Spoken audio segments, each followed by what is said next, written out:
बॉलीवुड के अंदर तो ये हैसियत भी नहीं है कि ट्विटर पे कश्मीर फाइल्स की तारीफ भी कर सके। एक भी बॉलीवुड का बड़ा नेता, बड़ी अभिनेता या अभिनेत्री या किसी बड़े नेता ने भी इसकी तारीफ नहीं की है। दो चार जो राष्ट्रवादी लोग हैं, जो राज्य हैं, अभी कल उत्तर प्रदेश सरकार ने भी इसको टैक्स फ्री किया, मध्य प्रदेश की सरकार ने भी टैक्स फ्री किया, लेकिन बॉलीवुड के किसी भी बड़े महानायक या बड़े एक्टर, बड़े एक्ट्रेस ने कश्मीर फाइल्स की तारीफ नहीं की है। लेकिन मैं जिस तरह से कपिल शर्मा को लेकर इस समय बात हो रही है, सलमान खान को लेकर बात हो रही है, क्योंकि कपिल शर्मा जो शो है सलमान खान प्रोड्यूस कर रहे हैं, कैसे देखते हैं उन्होंने जब इस मूवी को प्रमोशन नहीं किया? देखिए, जो दो कौड़ी के शो होते हैं और जो दो कौड़ी के एक्टर एक्ट्रेसेस होते हैं और दो कौड़ी की जो फिल्में बनती हैं, उनका प्रमोशन करते हैं कपिल शर्मा, क्योंकि वो उनके प्रोड्यूसर कौन है सबको पता है, उसमें डायरेक्टर्स कौन है उसको पता है। वो फिल्म इन्होंने विवेक अग्निहोत्री की फिल्म इसलिए नहीं प्रमोशन के लिए दी, उन्होंने इसमें कहा कि बड़ा स्टार कास्ट नहीं है। जो लेजेंडरी फिल्में होती हैं उसका प्रमोशन भी कोई लेजेंड करता है। तो आपको पता होगा कि कल भारत के प्रधानमंत्री ने अपने संसदीय दल की बैठक में सबसे पहले तारीफ की है कश्मीर फाइल्स की। तो जिस पिक्चर का प्रमोशन स्वयं देश का प्रधान नायक प्रधानमंत्री कर रहा हो, उसके प्रमोशन के लिए, कश्मीर फाइल्स के प्रमोशन के लिए कपिल शर्मा जैसे दो कौड़ी के शो की जरूरत ही नहीं है। शो की जरूरत नहीं, लेकिन द कश्मीर फाइल्स को लेकर एक जो चर्चा है कि जो थिएटर्स हैं उनके बाहर इस समय पुलिस बिठाई जा रही है। बड़े बड़े जो अपने आप को बुद्धिजीवी कहते हैं कि इसके द्वारा समाज में दूरियां पैदा की जा रही हैं। अच्छा, अफगानिस्तान में जब लड़कियां काटी गई, मारी गई, बच्चियों के साथ बलात्कार हो रहा है, अफगानिस्तान में जो लड़कियां नेल पॉलिश लगा रही हैं उनके हाथ काट दिए जा रहे हैं, इस पे चर्चा होती है। कश्मीर में गिरजा टिक्कू के बारे में क्यों नहीं चर्चा होती, जो 23 साल की टीचर थी, अपने स्कूल की सैलरी लेने आती हैं और उनका ही पड़ोसी उनको अपने घर में चाय के बहाने बिठाता है, बिठाने के बाद वहां पे 10 जिहादियों को बिठाता है जिससे उनका बलात्कार कराता है, बलात्कार के बाद उनको जिंदा आरी पे काट देता है और उनके बच्चों के सामने उनको काट दिया जाता है। गिरजा टिक्कू टीचर थी। तो जो लोग ये बात कहते हैं कि उनके जो पड़ोसी हैं या पाकिस्तान की ही सिर्फ उसमें छवि थी, पाकिस्तान के ही लोगों ने ये सब कुछ कश्मीर में किया और वहां के लोकल लोगों में किसी का हाथ ये नहीं था। आपको मैं बता दूं कि जो चावल की टंकी में जो कश्मीरी पंडित छिपते हैं, उसको मारने के बाद उनका जो बॉडी से उनका ब्लड निकल रहा था, उस ब्लड को चावल में सान के उनकी पत्नी को कहा जाता है कि तुम ये चावल खाओ।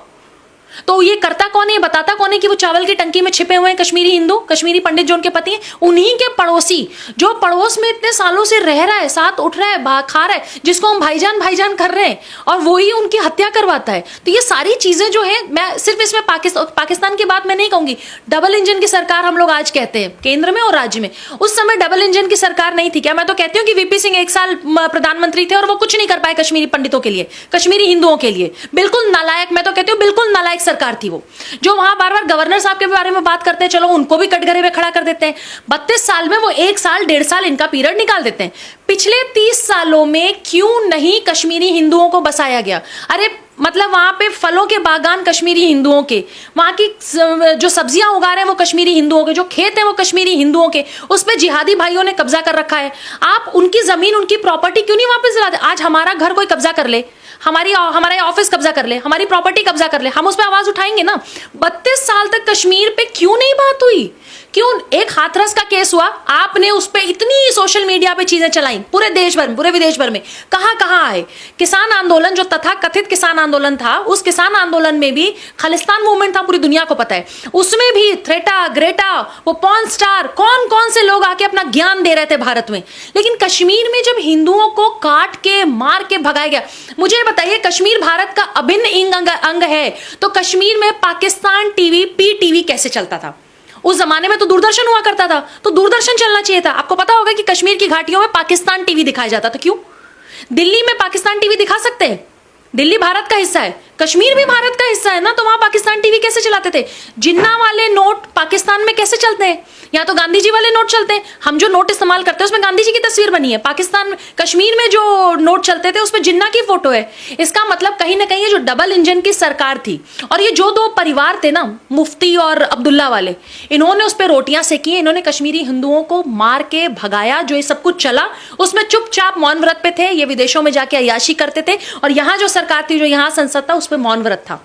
आप कल्पना नहीं कर सकते किसी के बच्चे के सामने उसकी मां को नंगा करके जब उसका बलात्कार होता है, और इस बारे में हम चर्चा भी ना करें। इसमें कोई फिल्म बनी तो फिल्म में रिलीज मत होने दो, लोगों को सच मत जाने दो। जिनकी हिम्मत है वो 19 जनवरी को जंतर मंतर पे जाया करें, जहां पे सारे कश्मीरी हिंदू इकट्ठा। जिस तरीके से अफगानिस्तान से बहुत सारे परिवार भारत भाग के आए, आज उनको शरण मिला, आज वो नौकरी कर रहे हैं, जगह जगह रह रहे हैं। कश्मीरी हिंदुओं को तो टेंट के अलावा कुछ मिला ही नहीं। मतलब जो कश्मीरी हिंदुओं के पास अपना घर, अपना मकान, सब कुछ था, उनको रातों रात कहा गया कि तुम छोड़ के भागो। और कश्मीरी हिंदू भाग जाएं लेकिन अपनी बेटियों और अपनी पत्नियों को छोड़ के जाएं। क्यों? तुम्हारे बलात्कार के लिए। और 32 साल से सच छुपा हुआ है, हम इसको बताएं ना, इस पे पिक्चर ना बने। और जब पहली बार पिक्चर बनी है तो उसके बाहर लोग पुलिस वालों को खड़ा कर दे रहे हैं ताकि बवाल ना हो। चलो सेफ्टी सिक्योरिटी के लिए कर रहे हैं। आपको पता होगा कई सारे सिनेमा हॉल के बाहर हाउसफुल का बोर्ड है, अंदर जाके पता चलता है कि पूरा हॉल खाली है। बॉलीवुड माफियाज किस तरीके से काम कर रहे हैं। इसी तरह कंगना रनौत की थलाईवी आई। मैं खुद अपने एनजीओ के बच्चों को थलाईवी दिखाना चाहती थी, पर थलाईवी की टिकट दिल्ली में बहुत रेयर सिनेमाज में लगी थी। मैं खुद अपनी ऑफिस से अपने लोगों को सबको स्पॉन्सर करूंगी कि कश्मीर फाइल जरूर देखने जाएं। और जो लोग बहुत भाईचारे की बात करते हैं उनसे पूछा जाए कि कश्मीर में क्या कश्मीरी हिंदू जब वापस जाके रहेंगे तो उनको सेफ्टी सिक्योरिटी से वहां के भाईजान लोग रहने देंगे? ये बहुत बड़ा सवाल है। लेकिन मैम ये जो बात आप कर रही है, प्रोपेगेंडा कह रहे हैं कि जो पूरी की पूरी मूवी आई ये हिंदू कट्टरता को बढ़ाने की कोशिश की जा रही है, अल्पसंख्यकों को दबाने की कोशिश की जा रही है। जो बुद्धिजीवी है, एक सेकंड, कैसी बात कर रहे हैं आप, मुझे जरा बताइए। देश की आज़ादी के समय इस देश में 7 करोड़ मुसलमान थे। आज हमारे पास 30 करोड़ मुसलमान हैं। बहुत सारे मुसलमान बच्चों को मैं खुद पढ़ाती हूँ, लिखाती हूँ, बहुत सारे बच्चों को मैं स्पॉन्सर करती हूँ। मुझे बताइए कि जो एक आबादी है वो बढ़ रही है, खा रही है, पी रही है, वो हिजाब पहने न पहने, वो मस्जिद जाए न जाए, वो पूजा करे, उसकी मर्जी। हमारे देश में हर मुसलमान स्वतंत्र है, उसको जो पढ़ना है, हिंदी पढ़ना है, उर्दू पढ़ना है, अंग्रेजी पढ़ना है। लेकिन क्या कोई मार के भगा रहा है उनको? मार के तो अफगानिस्तान में भगाया ना। अफगानिस्तान से लोग भाग के आए ना, यहाँ पे तालिबानियों की बर्बरता से भाग के आए ना। तो कश्मीर से जब कश्मीरी हिंदुओं को मार के भगाए, और ये बिट्टा कराटे और जो लोग भी हैं ये इंटरव्यू देते हैं, बड़े बड़े इंटरव्यू चलते हैं जिसपे खुलेआम कहते हैं कि हाँ मैंने इतने कश्मीरी हिंदुओं को मारा, स्थानीय लोगों ने मेरी मदद की। जो गुनहगार है वो कई साल तक जेल नहीं जाता है, वो बलात्कार करता है, वो लड़कियों के कपड़े नोचता है, उनके अंग नोचता है, बलात्कार करने के बाद उनको जिंदा आरी पे काट देता है, छोटे छोटे बच्चों को लाइन में खड़ा करके गोली मार दी जाती है। चर्चा ना हो इस बारे में। तुम्हें बलात्कार करने में शर्म नहीं आई, तुम्हें लोगों को मार के भगाने में शर्म नहीं आई, हम इस बारे में बात कर रहे हैं तो उसमें शर्म आनी चाहिए हमें। इसको हम सेक्युलर कहते हैं। ये सेक्युलर की डेफिनेशन है कि आप एक वर्ग को सर पे चढ़ा लीजिए और एक वर्ग को बलात्कार करके मारते जाइए, पर उस बारे में चर्चा मत करिए। क्यों? ये देश हिंदुओं का है, मुसलमानों का है, सिखों का, ईसाइयों का है, तो चारों लोग अपनी मर्जी से रहेंगे। चारों लोगों की, कोई किसी को भगा नहीं सकता, कोई, ना हिंदू मुसलमान को ना मुसलमान हिंदू को। तो जब कश्मीरी हिंदू 5 लाख भगाए गए तो उस बारे में बात क्यों नहीं होती? जब छोटी छोटी बच्चियों को बंगाल में रोहिंग्या मुसलमान बलात्कार के लिए ले जाते तो क्यों नहीं चर्चा होती?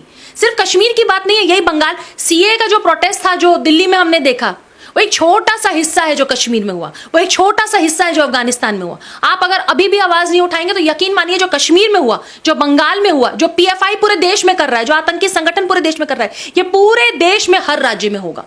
मैं लास्ट और आखिरी सवाल पूछता, प्रधानमंत्री ने इसका खुद प्रमोशन किया, प्रधानमंत्री प्रमोशन नहीं कहेंगे, उन्होंने चर्चा की, इसके बाद ये मूवी और रातों रात वायरल हो रही है। एक सेकंड, प्रधानमंत्री ने इसका प्रमोशन, जो आपने कहा प्रधानमंत्री ने इसका प्रमोशन नहीं किया, प्रमोशन है, चर्चा की। इसका प्रमोशन कर रहे हैं। हम सिर्फ ये कह रहे हैं कि जो 32 साल पहले गिरजा टिक्कू के साथ हुआ, लेट द वर्ल्ड नो, दुनिया को जानने दीजिए कि गिरजा टिक्कू कौन थी। पता चलने दीजिए कि एक 23 साल की टीचर थी जो अपनी सैलरी लेने गई थी और उसका बलात्कार करने के बाद उसके पड़ोसी ने ही उसको जिंदा आरियों पे काट दिया। क्यों नहीं बात करें इस बारे में? हम दूरदर्शन के वो अधिकारी के बारे में क्यों नहीं बात करें कि जो अपने ऑफिस से आ रहे थे और उनको काट के उनके बॉडी को फेंक दिया गया और जानवरों के बीच में खिला दिया? इस बारे में क्यों नहीं बात करें? पति के खून से सने हुए चावल को महिलाओं को कश्मीर में खिलाया गया। नहीं खाओगे तो तुम्हारे बच्चों को मार देंगे, नहीं खाओगे तो तुम्हारे कपड़े नोच लेंगे, नहीं खाओगे तो बलात्कार कर देंगे। इस पर चर्चा ना हो। हम इसको सेक्युलरिटी कहते हैं। ये सेक्युलर के, हम डेमोक्रेटिक कंट्री में रहते हैं जहां सबको अधिकार है। 23 साल से टेंट में रहते हैं कश्मीरी पंडित, वहां के करोड़ों की अपनी संपत्ति छोड़ के दिल्ली में और जगह जगह 1 BHK 2 BHK में रह रहे हैं। जो ये प्रोपेगेंडा कह रहा है ना, उसको जरा कहिए कि कश्मीरी पंडितों से अगर आंख मिलाने की आपकी हिम्मत है, जरा जवाब दीजिए कि 32 साल तक यहाँ की क्या संसद नहीं थी क्या? सब पार्लियामेंट नहीं होता था क्या?